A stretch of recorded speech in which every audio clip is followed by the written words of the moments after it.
Now on the phone to run through some of these moves in his portfolio. Thank you for calling in to tell us that you sold ARM Holdings. Tell me more. Yes, we sold this on Friday and early morning. And the thing was, this lockup period, which ended yesterday, it gave us some fear that we could see a little bit of just profit taking or selling. I mean, if you look at the very concentrated holdings, on top of that, we looked at they've been lacking a comment on full year 2026 guidance.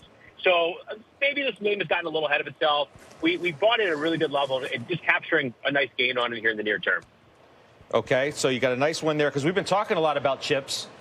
I know you're on your way to the airport, and I don't know if you heard our conversation with Christina Partsenevelos, but this space seems to be hotly debated right now as to whether the gains that have been already gotten are take your money and run in some of these names, and you certainly seem to be doing that in a name like ARM.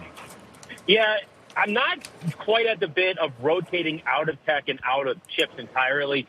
ARM was a smaller holding for us, and capitalizing on the gain in the near term with some risks in that specific concentrated name, I think was a good reason to cut it here. But if you look at our portfolio broadly, we're still about 50% tech, and NVIDIA is our number 2 holding, Amazon, NVIDIA, and then Alphabet below there. But what I'm doing is quietly rotating underneath the waters here and being able to get myself in a good position, whether if it becomes time to raise more significant cash from tech a week from now or a year from now, I'm in a rotated position here where it becomes more simple because you can't manage risk all at once. And that's what I'm trying to do here for myself.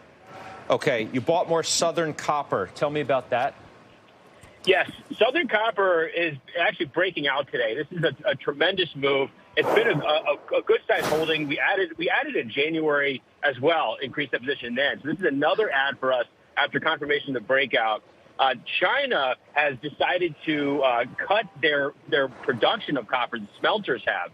So the refined product is going to be less supply. And the reason they're doing that is because of not enough supply of the raw material. So it's trickling through the system. Copper started elevating last week on these rumors. And what I really enjoyed seeing today from the price of copper itself is this was not a buy the rumors, sell the news. We actually broke out and got follow through in copper. So if you want a pure play on copper when it comes to an equity, it's Southern Copper. I think they're the best pure play on copper. Their free cash flow is very elevated. Though down from its peak, it's more than doubled since 2019, and they're calling for free cash flow to pick up another 10% as you look out to 2025 and 2026.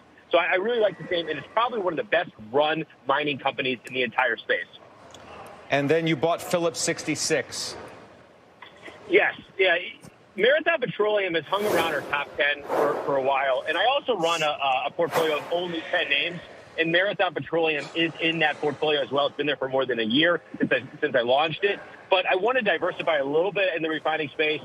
Phillips 66 is breaking out as well today, so this is a little bit of a starter position that I would want to increase. It gives me a little more diversification within refining. Refining margins, though off the peak of 2022, they're still pretty elevated. And if you look at it from a commodity perspective, if the Fed is going to be cutting rates later this year, it's going to help be a tailwind to commodities. Additionally, lower rates are going to be a big help in the financing within this energy space as well. So I really like where Phillips 66 is set up for continued gains, not just chasing momentum here. All right. I thank you for calling in.